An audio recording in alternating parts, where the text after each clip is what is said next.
આજ રોજ અખિલ ભારતીય વિદ્યાર્થી પરિષદ દ્વારા MS યુનિવર્સિટી સાથે સામાન્ય વિદ્યાર્થીઓને વડોદરાના વિદ્યાર્થીઓને સાથે રાખીને સ્ટુડન્ટ ફોર સેવા અંતર્ગત 135 જેટલા યુવાનો ભાઈઓ અને બહેનો ભેગા થઈને આજે રથયાત્રા નીકળી છે. તો એની પાછળ જે કચરો શ્રદ્ધાળુઓ દ્વારા પ્લાસ્ટિકના કપ છે, બોટલ છે, કેળાના છોલ છે કે કોઈ પણ અન્ય વસ્તુઓ છે એને એકત્રીકરણ કરીને રિસાયકલ કરવા માટે આવે છે. એનો મુખ્ય ઉદ્દેશ્ય એ જ છે કે વિદ્યાર્થીઓને પર્યાવરણથી પ્રેમ જાગે અને સેવા ભાવના ઉત્પન્ન થાય તે માટે તેને છેલ્લા 2 વર્ષથી વડોદરા ખાતે આ અભિયાન શરૂ કર્યું છે.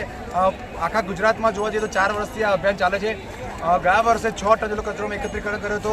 આજે રોજ ABVP દ્વારા કાર્યકર્તાઓ ભેગા થયા છે અને રાત સુધીમાં જેટલો કચરો રસ્તામાં હશે એકત્રીકરણ કરીને રિસાયકલ કરવા આપીશું.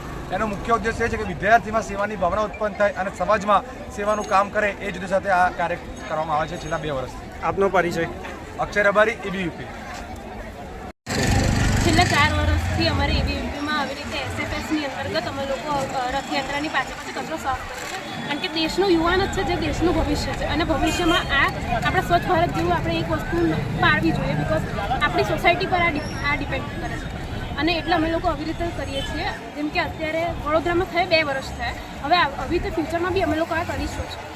અહીંયાથી લઈને છેલ્લે સુધી જ્યાં સુધી રથ જાય ત્યાં પાછા અમે લોકો જવાના છીએ અને છેલ્લે સુધી પછી મંદિરથી બી જવાના છીએ અમે લોકો.